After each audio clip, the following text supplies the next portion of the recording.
Buenas tardes, profesor. Soy Lilian Gallegos y este es mi video examen para el ramo de técnico en farmacia. Primera pregunta. Explique con sus propias palabras en qué consiste la ley 20.584. Bueno, esta es una ley que define muy bien los deberes y los derechos de los pacientes en cuanto a las acciones vinculadas a su atención en salud. ¿A qué me refiero con esto? Por ejemplo, ellos tienen el derecho de saber quién los está atendiendo y cuál es su estamento. O sea, todo el personal de salud debe andar con una identificación donde salga claramente su nombre, su apellido y cuál es su cargo, si son médicos, TENS, enfermeras, etc. Ya también, por ejemplo, tienen el derecho de tener información clara sobre su estado de salud, su diagnóstico, tratamiento, etc. ¿Ya? También se definen sus deberes, como por ejemplo el proteger o cuidar los establecimientos de salud donde estén hospitalizados, atendiéndose, etc. Y también, por ejemplo, tienen el deber de entregar una información fidedigna sobre su estado de salud, sobre su historial médico, sobre los medicamentos que toman, etcétera.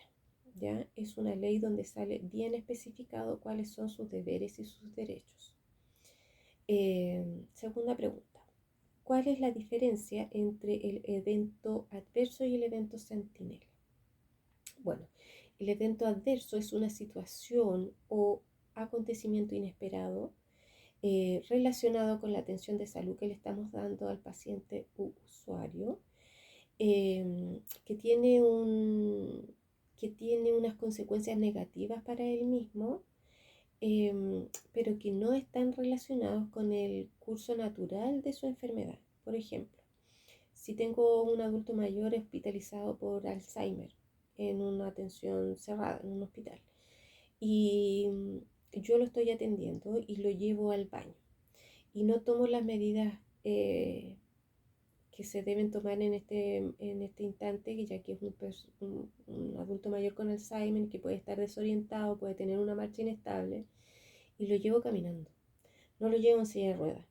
Y esta persona se tuerce un tobillo y se provoca un esguince. Eso sería un evento adverso, porque es un evento que tiene un, una consecuencia negativa para él y que no está relacionado con el curso natural de su enfermedad y que sí tiene que ver con la atención que yo le estoy dando, ¿ya? La diferencia con el evento centinela es que el evento centinela son consecuencias graves que pueden ser físicas o psicológicas e incluso la muerte. En el mismo ejemplo, que esta persona, si yo no tomo las medidas y no lo llevo en silla de ruedas, si se me cae, se quiebra una cadera, ya es una consecuencia grave. Si posteriormente a ese quiebre de cadera él muere, es el ejemplo que sea la diferencia entre una consecuencia negativa o una consecuencia grave, que puede ser una quebradura de cadera o una fractura de cadera, una consecuencia de muerte y una consecuencia obviamente psicológica muy grave. Esa es la diferencia.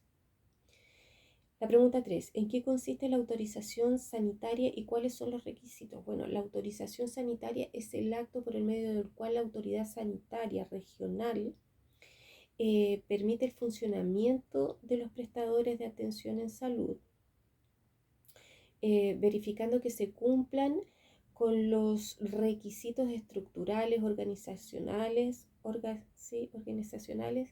expresados en el reglamento. Por ejemplo, en cuanto a documentos, hay un montón de documentos que ellos tienen que presentar, llenar formularios, donde tiene que quedar bien claro quién es el propietario, nombre, root, dónde vive, cuál es el lugar físico donde va a estar, en este caso la farmacia, un contrato de arriendo o la escritura. En fin, son varios documentos los que se exigen para esto. También hay que cumplir con requisitos, como sale, por ejemplo, requisitos de la planta física, que tienen que cumplir al menos con 50 metros cuadrados, que tienen que tener cielos, superficies, muros, todos lisos y lavables, con ojalá esquinas redondeadas para que sea más fácil la limpieza. Tienen que estar aislados del ruido, del polvo, de los insectos, de los animales. Tienen que tener alcantarillado, agua potable, al menos 2 baños, uno para hombres, uno para mujeres, que el personal, el químico, tienen que tener al menos un químico farmacéutico. El personal auxiliar tiene que tener un registro sanitario.